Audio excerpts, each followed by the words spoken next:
In this video, we are going to look at proof that the Gemara in Chullin offers us that shows us that the Torah is divine. But in addition, with the further statements that the Gemara will make, we will also see that the rabbis of the Gemara had access to divine information. This divine information was passed down to them, and it was not just information that they sort of doctored or made up, as many people over history have tried to assert, and they've tried to discredit the rabbis of the Gemara. So, looking in Gemara Chullin 59a, that's Nun Tet Amud Aleph, in the Art Scroll Folio 4. The Gemara quotes a brisa that says, any animal that has no upper front teeth definitely brings up its cud and has split hooves and is kosher. And as we know in Parashat Shemini, where the Torah talks about the signs that an animal has that indicate to us that it's permitted for consumption, as we know, an animal must have split hooves and it must chew the cud. So the brisa here in the Gemara tells us an additional sign that any animal that has no upper front teeth definitely has split hooves and is kosher.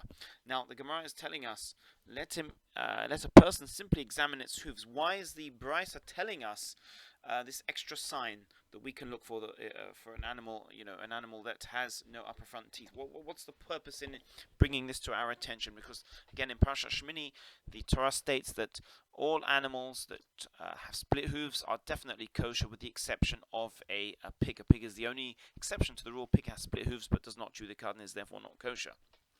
The Gemara answers the reason why the Braita quotes the law, the rule of an animal with no upper front teeth is in accordance with the teaching of Rav Chisda. For Rav Chisda said as follows: if one was traveling in the wilderness and he found an animal whose hooves were severed, he may examine its mouth and thereby determine its status. If it has no upper front teeth, then it is definitely kosher, and if not, if it does have upper front teeth, then it is definitely non-kosher. And the teaching of Rav Chisda goes further here and says one may rely on this method provided that he can identify a baby camel, because a baby camel is the only exception to the rule. Baby camel has not as yet grown front teeth. Now, if we take a step back and think about it, the idea of an animal not having upper front teeth being definitely kosher is not something that's in the written Torah. It's not something in the Tanakh. It's not something that's written in Parashat Shemini. It is oral information that was passed down and then laid down in the Mishnah, the Braitas, and stated here in the Gemara. So this proves to us that, again, the rabbis had access to divine information. It was not something that they could have doctored, because if you think about it, all it would take is for one to, go exploring in the wilderness and find one single species of animal that contradicts this rule about not having upper front teeth, and that would totally discredit, the Talmud. It would totally discredit what the rabbis are saying. And thus far, we are in the 21st century now, when man has made it, I suppose, to the vast majority of the world, and as yet no species has been found or discovered that contradicts this rule. But the Gemara then questions further and says, well, Rav Chisda, did you yourself not say there is the young camel which is the exception to the rule? Perhaps there is also some other species of animal of which we are unaware that resembles a young camel in that it lacks upper front teeth yet is non-kosher. How can anyone who does not see an animal's hooves assume simply because it lacks upper front teeth that it is not a young camel and that it is a kosher species? Surely there may be an exception to the rule of which we are not aware. The Gemara answers, it should not enter your mind that there is any such species, for it was taught in a Braita in the Academy of Rav Shmuel. The pasuk states in Parashat Shemini, "Vet hagamal ki ma'ala gerachu."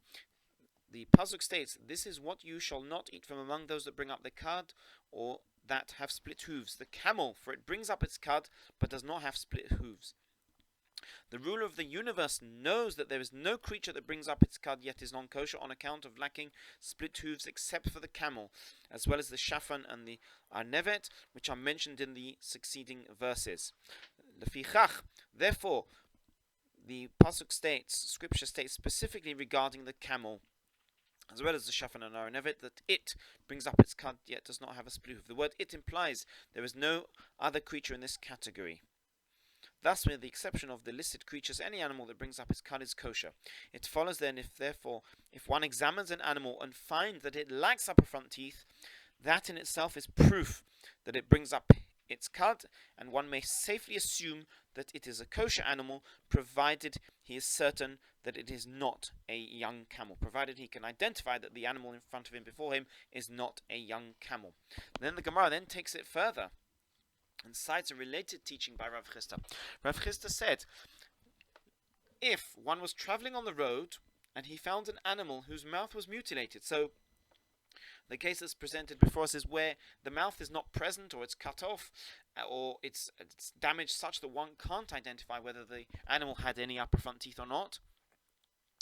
One may therefore examine its hooves and thereby determine its status. If its hooves are split, it is definitely kosher, and if they are not split, it is definitely non-kosher. And he may rely on this method, obviously, in accordance with what we saw in Parashat Shmini, providing that he can identify a pig, because a pig is the only animal that has split hooves, but is not kosher by virtue of the fact that it does not chew the cud. And then the Gemara questions and says, well, did you yourself say that there is the pig, which is the exception? Perhaps there is another species of animal with which we are unaware that resembles a pig. And Rav Chisda answers then, in the Academy of Rav Ishmael, the pasuk states that the pig is the only exception, and obviously the creator of the world knows what is present in the world, and therefore from the pasuk regarding the pig is the only exception, and there is no other animal that breaks this rule. A final teaching, which is perhaps most wondrous, a final teaching from Rav Chisda: if one was traveling in the wilderness and he found an animal whose mouth was mutilated, so he can't determine if the animal had no upper front teeth, and its hooves were severed, so he can't determine whether it had split hooves, he may examine, listen to this, he may examine its muscle, footnote 43, this is the muscle in the hindquarters, I believe, and he may therefore make the determination as follows: if the muscle runs both lengthwise and crosswise, it is definitely kosher, and if it does not run both lengthwise and crosswise, it is definitely non-kosher. Rav Chisda then brings us this teaching again. This is not in the written Torah. This is all passed down orally, with this rule about the way the muscle runs within the animal. And Rav Chisda then says there is an exception to this. One may rely on this method, providing one can identify a wild donkey. A wild donkey is the only exception to the rule. Again, the Rav Chisda's teaching is asserting as follows: if the muscle runs both lengthwise and crosswise, it is definitely kosher, and if it does not, it is definitely non-kosher, and one can rely on this method to determine the kosher status of the animal, provided he can identify a wild donkey, because that is the only exception to this rule. Then the Gemara goes on to ask, where does one examine the muscles? And Abaya said it's in the flanks of the tail. So again, we're now in, some 2,500 years on since the Mishnah and Gemara were passed down and laid down and finalized in the Gemara, and yet, as far as we are aware, I'm sure one can do a Google search. We've not found any species that contradicts, firstly, the written Torah. I mean, one could say yes, that was God-given, but then the rabbis came along and made things up and doctored facts and just use their wild imagination to assert certain rules. Here, this proves that the rabbis of the Gemara, the information that they asserted, the information that they laid down and passed down, has stood the test of time.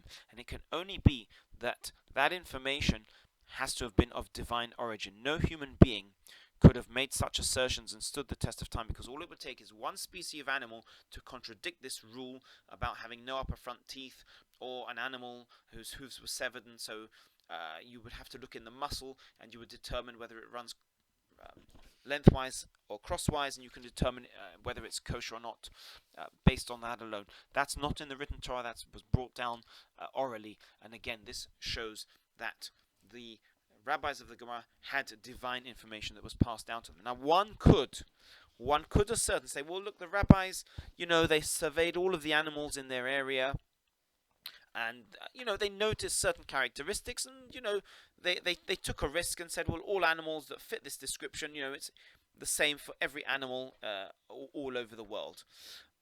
One can argue with that quite easily and say there's another Gemara, in fact in the Mishnah in Nida. Moving ahead in the same Gemara Chullin, 66b, Samach Vav Amad Bet, folio 1 in the art scroll, looking at the top left, where it says another Mishnah dealing with fins and scales. And we learnt elsewhere in the Mishnah in Nida, 51b, we learnt as follows. Any fish that has a scale certainly has fins, but there are fish that have a fin and no scale, for example, like a shark.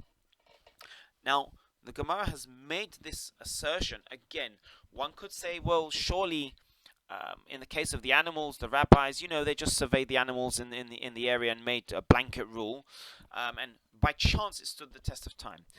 This Mishnah stating that any fish that has scales definitely has fins proves beyond any shadow of doubt that it was not the rabbis that made it up, because if you think today we struggle to go to the bottom of the sea and survey all the different species of fish, it's a very, very difficult task, and we struggle with all the technology we have and all the submarines that go deep down into places like the Marianas Trench. It's very, very difficult to survey all the species of fish. All the more so 2,000 or 2,500 years ago, it was impossible, technologically impossible, for the rabbis to go deep into the sea and survey all of the different species of fish. And so therefore the Gemara in Nida, which is quoted in Gemara Chullin, which states any animal or rather any fish that has fins definitely I must get it the right way round. Any fish that has scales definitely has fins.